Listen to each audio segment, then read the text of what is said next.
Welcome to the Addiction Solution Podcast. I'm Michelle Dunbar. Enjoy listening and watching as addiction experts Mark Scheeren and I cover controversial as well as helpful topics on addiction, how to move past it, and other related subjects. As two of the co-founders of the Freedom Model, Mark and I will give you a completely new perspective on the topics that matter to you. We will take to task the Recovery Society's lies and misinformation and replace them with facts, research, and the methods to move on from addiction struggles without 12-step meetings, rehabs, and the shackles of endless recovery. Let's escape the treatment and recovery trap together and learn to be free. Welcome to the truth. It's time for you and those you love to step off the addiction roller coaster for good and learn a solution that works. It's called Move Past Addiction Masterclass, and it's a free 1-hour live online class where you'll hear new and empowering information about how to solve addiction for good without steps, meetings, rehabs, or being labeled for life. If you're struggling or you love someone who is, then this masterclass is for you. To enroll in this free 1-hour class, click the link provided or go to thefreedommodel.org and choose the date and time that works for you. See you at the masterclass.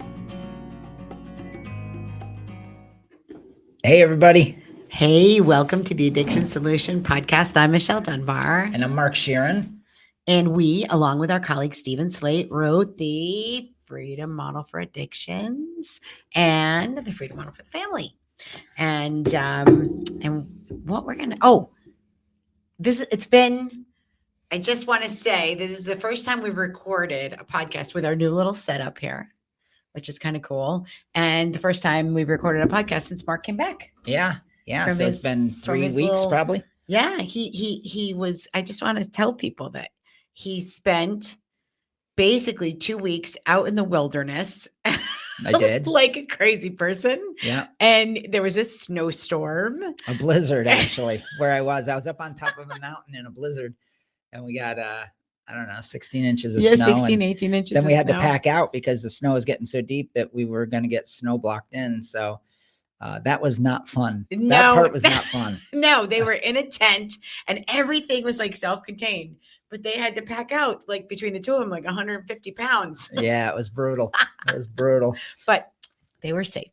And we both had a successful hunt. So they did. It was really cool. They did. We're getting used to our new microphones, so our voices may go in and out a bit. Yeah, bear with us as we figure this out, and we have to sometimes move the microphones. I don't know if that makes noise. So we're going to learn a lot in this podcast. One of the things I want to start with talking about before we get started, some housekeeping here.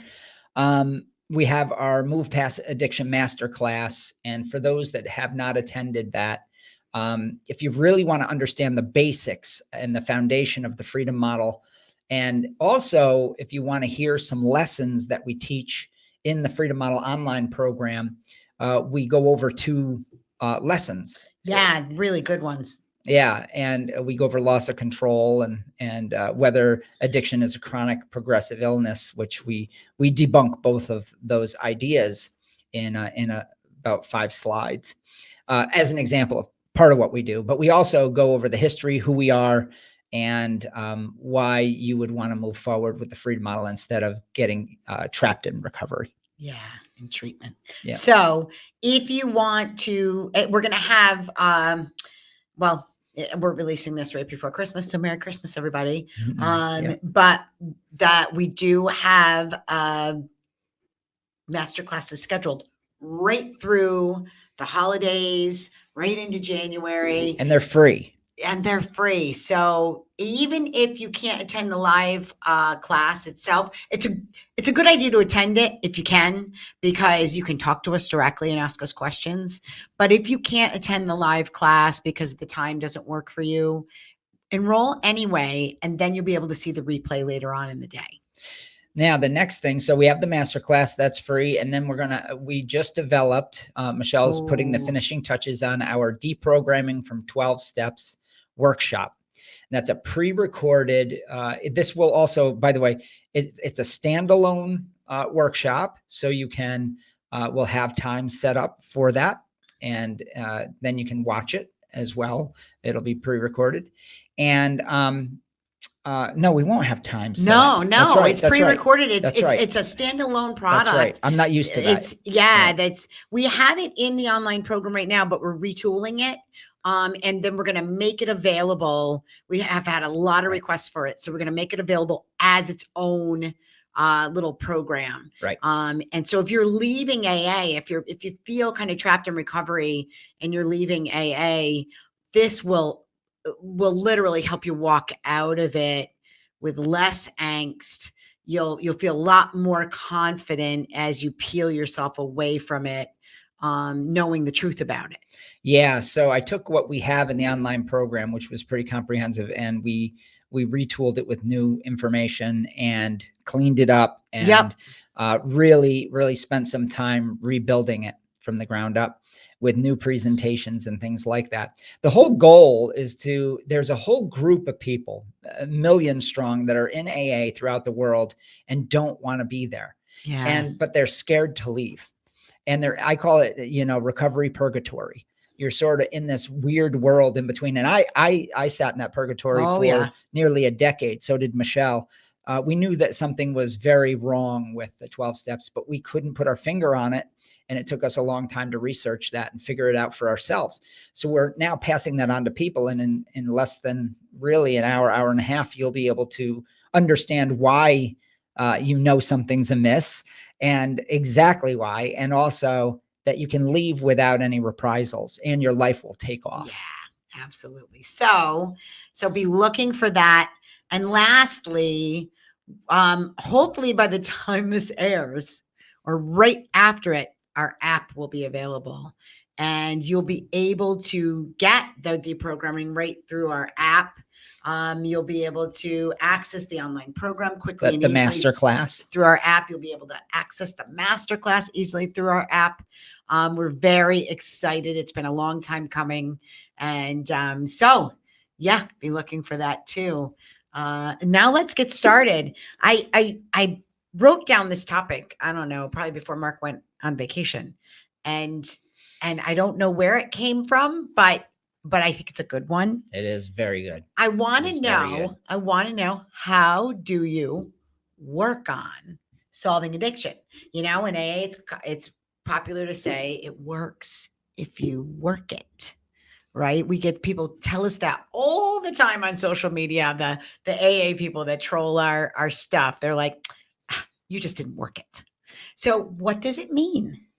Yeah. So this is such a difficult topic for people that don't know the freedom model to understand. And because there is a huge amount of information that promotes the idea that you have to do all kinds of rituals to stop yourself from getting drunk and high. Yes. And what's equally damaging or distracting from the actual solution, which we'll get into, is this idea that there are many paths. There's all these different paths and we should all, it's sort of like a buffet. What works for you don't know what's going to work for someone else. Now we're saying this, and I know that people out there are bristling going, well, yeah, people that like us. Yeah. People that are in the freedom model that say, well, yeah, Mark, I can't believe you're saying this. You're kind of making fun of it. Well, I am. Mm-hmm. I am making fun of it because there's only one way. Let me cut to the chase first, and then we can backpedal a bit. There's only one way to stop or successfully moderate a heavy use issue. And that is within the confines of your mind, making new decisions based on factual information. That's it. Changing your mind. Changing your mind. And people say it can't be that simple. And they say that because they've been taught that it's not that simple. Yep. And so we have this book called The Freedom Model for Addictions, which, by the way, I just did the rough draft for the second edition, which is very exciting. Woo-woo. But we have this book that's 470 pages, and people point at it when they haven't read it. And they say, see, you have this big, long process to work on recovery. And I go, first of all, there is no recovery because there's no disease to recover from, number one. Secondly, that book exists because of all the bullshit that's out there. Right. The book is to undo it. Yeah. I have to go through all I'm going to work on my recovery stuff. I have to debunk all of that so that you can simply make new decisions. When all these distractions, working on recovery or working on a substance use problem or working to solve an issue, the only thing you need to work on is getting the right information. Right. I'm going to repeat that. The only thing you need to work on is getting the right information, the factual truth, the truth. That's all you need. And because then you can make decisions. But if you don't have that, you'll be distracted over here with all this recovery nonsense. All these active placebos. That's what they are. They're distractions from changing your mind. So it's a really difficult thing for people when they're caught up in, there's so many things now. Well, exactly. I mean, it's very popular. A lot of the people there's a lot of people that like the freedom model that think that sometimes what we're saying is, well, if you just eat healthier and work out, you'll change your preference. Yeah. We've not said that ever. Not ever. Because there's literally no connection.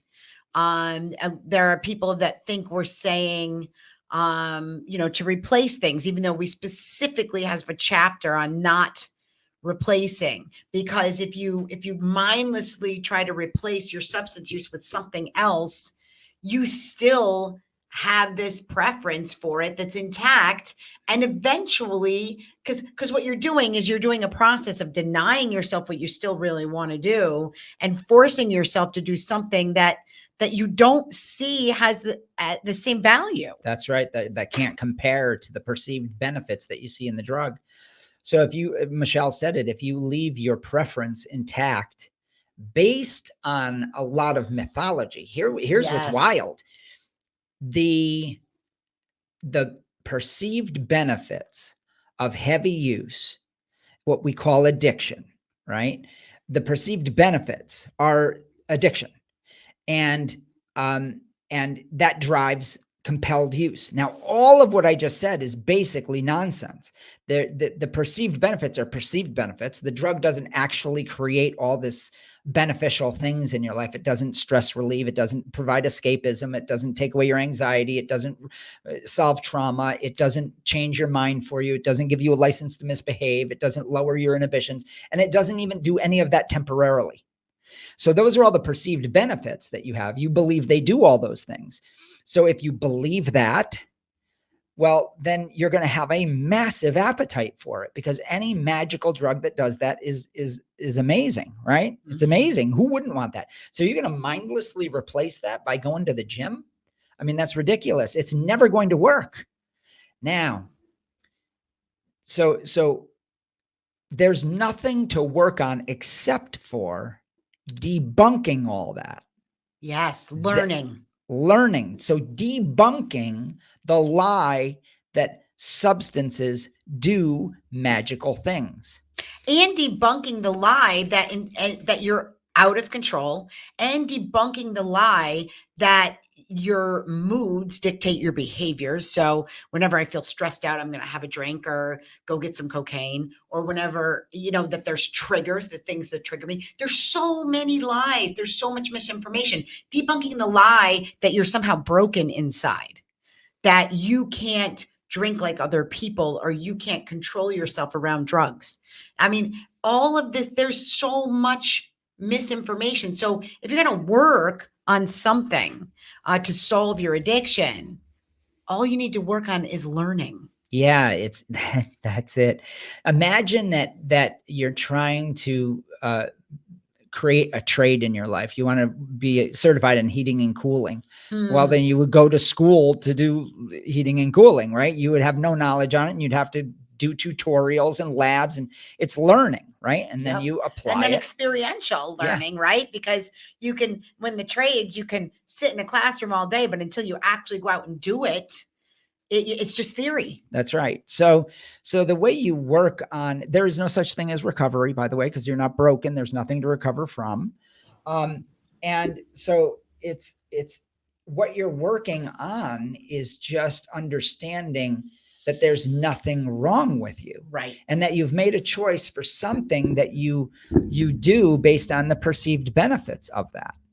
And that's okay. But are the perceived benefits really there? Now, there's other things that we've included in the second edition with the binge construct, dismantling a binge construct.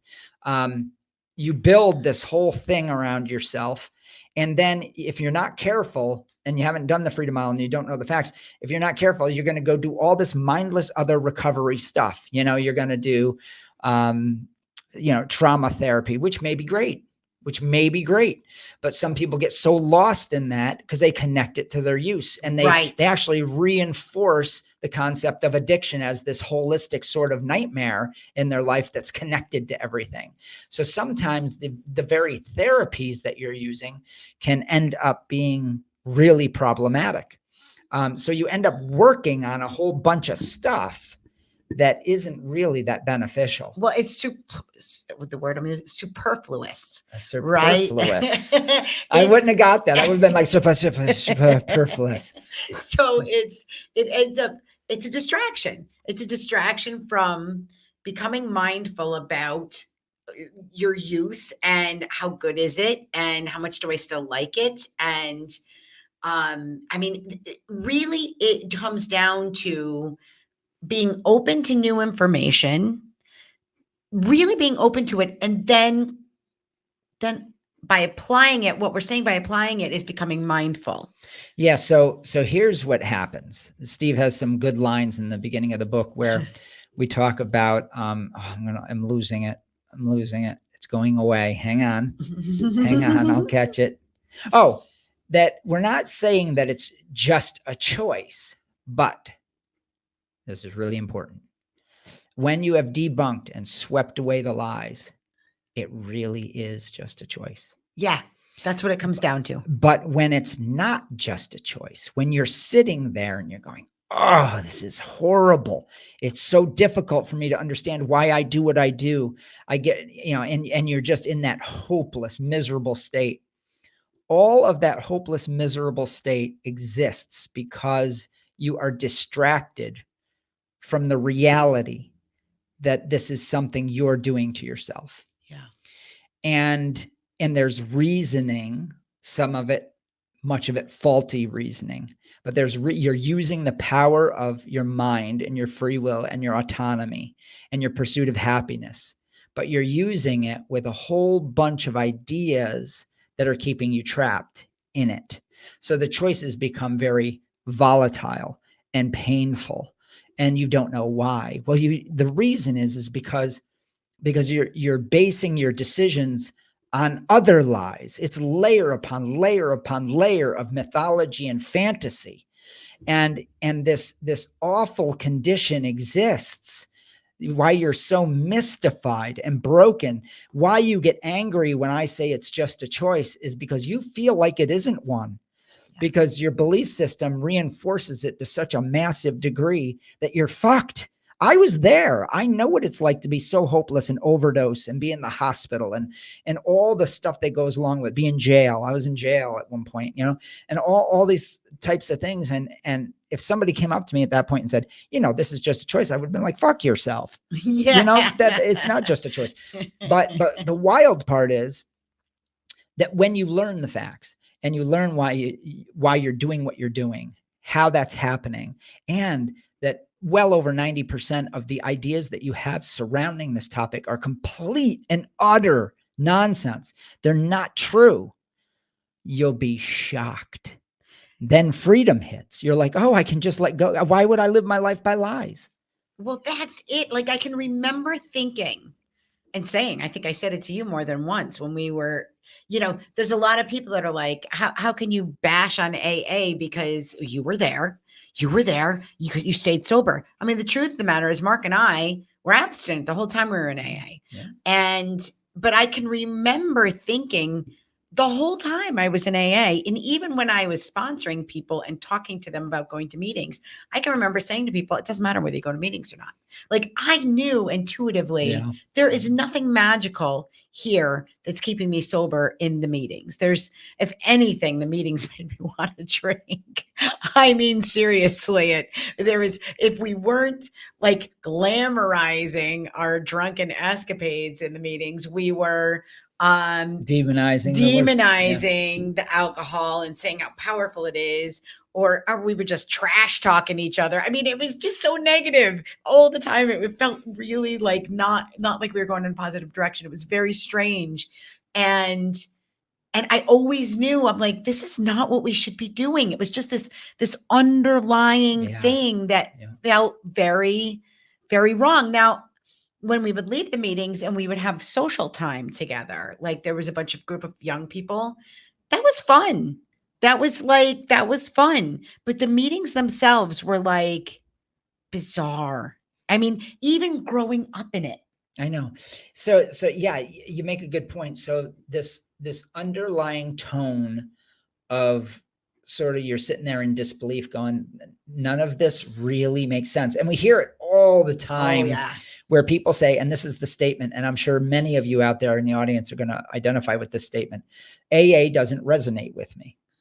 And what you're saying is what Michelle just described in a longer version. And that is, it's wrong. It's just nonsense. That the things that people are saying, you can tell when they're talking, they're rewriting their history, and it becomes all about junkie pride. That's what I call it, that we're performing for each other. Yeah. Whose story is the worst, right? For glory.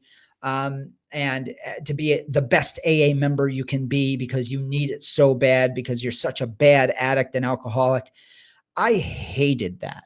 Because that competition and constantly talking about how bad it was simply wasn't true in a lot of cases. I had 4 good years of partying, and that were really magical and fun when I was young.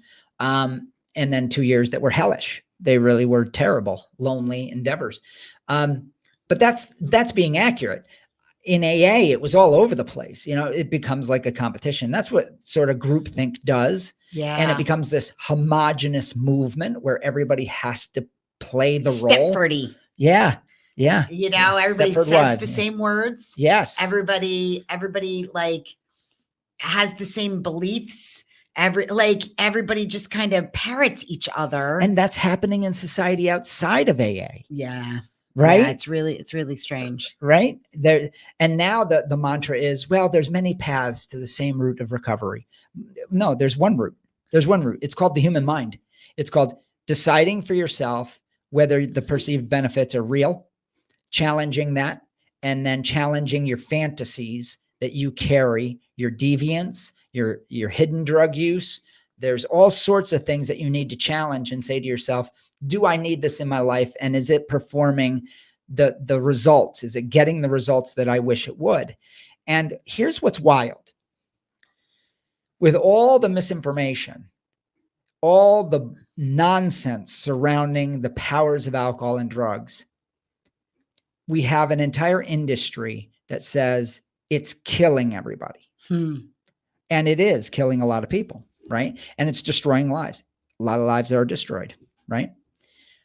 If it was so freaking magical, how come people are dying doing it? Why are people's marriages being dissolved? Why are people going to jail under the influence, quote unquote? So we have this strange thing where we say alcohol and drugs are these magical mental elixirs. And then we have an entire equally loud voice that says they are demonic, destructive forces. Well, which is it? And maybe the answer is neither. Now, what I mean by that is, in the mental realm, maybe it's whatever we want it to be. And then the physical realm, it's true that it destroys lives. We can objectively see there's truth there. There's truth of overdose and health problems. Yeah. So when we look at a drug objectively, a substance of any kind, and the overuse of it, we see something that's true. One thing that's absolutely true is that if you do enough of it consistently enough and live a reckless lifestyle, you can die tragically. That's true.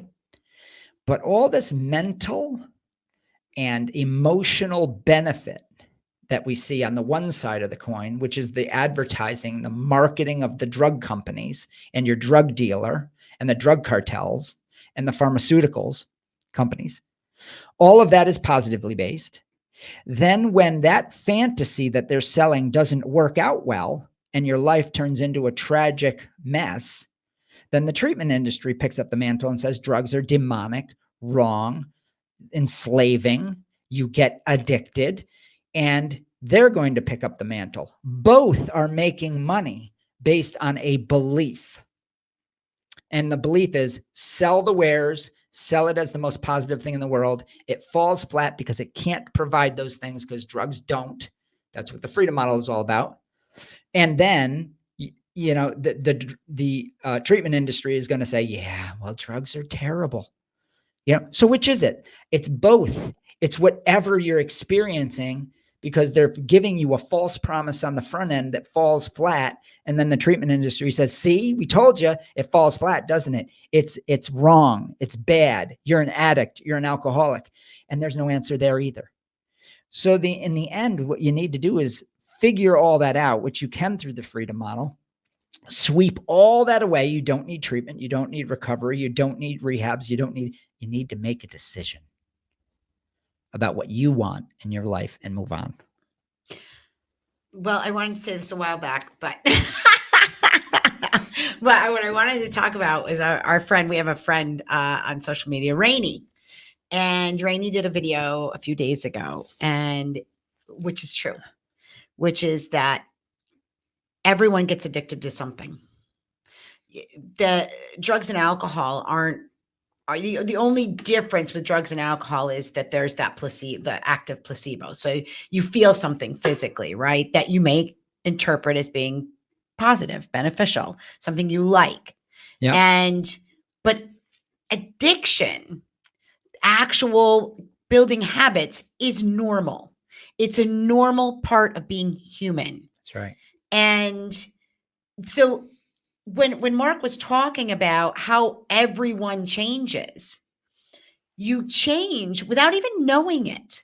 Like as a function of age, you know, you go in and out of these different kinds of habits that you do. I mean, you know, when I was 8 years old, I was a bit OCD. And so I was paranoid about our house burning down because a friend of mine's house had burned down. Mm-hmm. So I fixated on it. And so I got into this habit for months of every single night, waking up, everybody was in bed, and going down and checking the stove. And I did this for months, this habit, this thing. Now, many people would look at that and go, wow, that was pathological. That was straight. No, it was a habit that I got into that I saw as beneficial for me. I did it for a while and then I just moved on. I just stopped. And so you could look at that and say, well, that was pathological and you needed therapy. Or you could look at it and say, no, that was a normal part of being human. And that's the same thing with addiction. You have solved other addictions in your life quite naturally without even thinking about it. That's right. That's a great point. That's a great point. So everything is an addiction, meaning everything is habitual eventually if you value it. Yep. If you value it. We value walking, so we get so good at it that it doesn't go into long-term memory every time we take a step. Unless you become very sedentary. Yeah, unless you become sedentary or have a stroke, for instance, where you have to relearn it. Yeah. So then it's no longer, quote unquote, wouldn't fit the addiction model. That is that it's mindless and repetitive and habitual, right? And so everything from making your cup of coffee in the morning to kissing your wife on the way out the door, whatever it is, driving to work is it falls right into that addiction. It sure does. Category. I don't even remember doing it this morning. Yeah, exactly. My route is literally like 3 miles and it happens very quickly. Yeah. So So Michelle makes the point that we're habit creating machines for efficiency, for the things that we value, and the things that we value, we habituate so that we're efficient.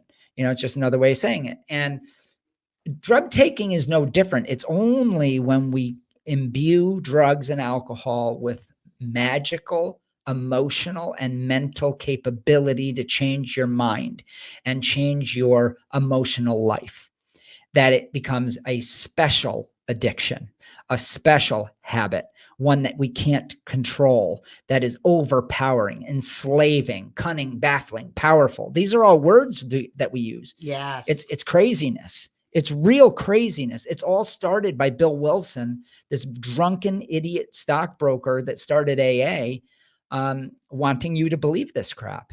Yeah. So I guess what we're trying to say is if when you're trying to lose weight and become physically fit, the work you put in is, changing your eating habits, which is not really work. It's making a decision that I'm going to change what I'm eating to reach a goal. But it is, going, working out every day, working out. But even that can become habitual and not require thought, and it just becomes a lifestyle. That's right. So when we talk about working on solving addiction, the only reason you think there's work involved is because of the recovery society, is because of the misinformation that we have. The only work that really is involved is learning, it's gaining knowledge, debunking the myths, and then becoming mindful about who you want to be, changing your lifestyle, figuring out, yeah, you know what? I'm definitely going to feel better, be happier. I'm going to focus on the benefits of making these changes and just make them. Now, I'm not saying, I understand that when you think you really love something, okay, when you think you're like, oh, I really love getting drunk, really love coming home from work, cracking open that beer, I feel good when I've had 3 beers, but then I have like 8 beers and then I go to bed and I feel like shit, Well, changing your mind about it, you don't get from 3 beers to 8 beers by accident. That's right. It didn't just happen. There was no powerlessness narrative happening here. Nope. That's right. There's fantasy involved in all of it. There's myths that you're believing. There's things you're trying to get. Yes. That usually is a futile chase, but you don't know that because you've been sold on a bill of goods about the fantasies of drugs so much that you're banging your head against the wall, trying desperately to chase this fantasy that the substance is going to do all these magical things. We go over that in the second edition portions in great detail. So yeah, it's all misinformation. It is. So if you're here we are, we're at the end of 2023 already. It doesn't seem possible. So if you've spent the better part of 2023 working on solving your addiction, you can stop. You can stop working on it and just focus on learning. Yeah, just learn. Trust me, learn the freedom model, study that. Yeah. So that you can undo all the lies that you've been told. You are living a lie or a series of lies. And some of that's not your fault. I mean, we're told this stuff in Western culture since we're born, since every we're day. kids. Yeah. You are bombarded with it every day. You don't even know you're being bombarded with it, but you'll start to recognize it. You will. It's like the Matrix, right? Michelle always said you'll suddenly see once the you Matrix. Unplug, baby, you see it everywhere, and you're like, oh my God, the propaganda is great. Yeah, it's massive. It's everywhere. So the good news is you're intelligent enough to recognize it once you've been given the facts. That's why we're here. We're here to give you the facts. Yep. We're not against a model. We're against misinformation. It's not personal. It's just, is the information correct? Is it beneficial? We don't believe in lying to people to save them from themselves. That's the treatment industry's job. I don't do that. I give people the truth and I let them live their lives. That's what Michelle does. That's what Stephen Slate does. That's what Ryan does. Everybody involved in the free model. We believe in you. We believe you're totally capable to make your own decisions. All right. Oh, one last thing. the QR code here. There it is. There it is. Yeah. I just saw it. If you're watching this on a PC, you can go to the master class by using the QR code. It'll take you right to the registration page. Or you can go to thefreedommodel.org. And there's an annoying pop-up that comes up, and you can register right from the pop-up, or it's right on the front page of thefreedommodel.org as well. You know. And also we have, go to our TikTok account because we do videos there, YouTube. Oh yeah. We everything from TikTok, all of the little videos we do on TikTok get pushed over automatically to YouTube, Facebook, Twitter, and Instagram. Yeah. So if you're on any of those platforms, please join. It helps our algorithm. It helps us reach more people. Comment. It doesn't matter if you're against us, for us. Share our shorts. Share our podcast when it comes out. And and hey, if you like the podcast, if you like this episode specifically, go to whatever platform you're on and rate us. Give us a 5-star rating.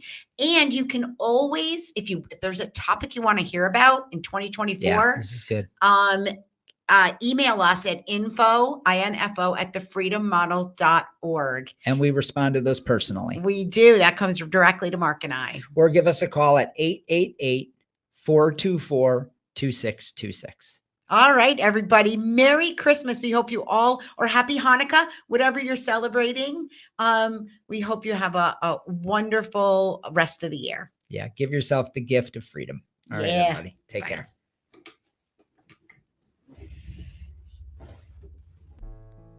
Are you struggling with a drug or alcohol problem, but you don't want to go to rehab or group meetings? Well, that's why we created the non-12-step Freedom Model Coaching Program in 2011. Through video conferencing on Zoom or Skype, you can work privately with a certified Freedom Model coach from your home or office on your schedule. And here's the best part. With the Freedom Model, you'll never be labeled an addict or an alcoholic, and we won't tell you to go to 12-step meetings or hamper your life with endless recovery rituals. Instead, you can learn exactly why addiction isn't a disease and how you can solve the problem for good and move on with your life. Do you want to be completely free from your addiction? Do you want to never have to attend meetings, rehabs, or addiction counseling ever again?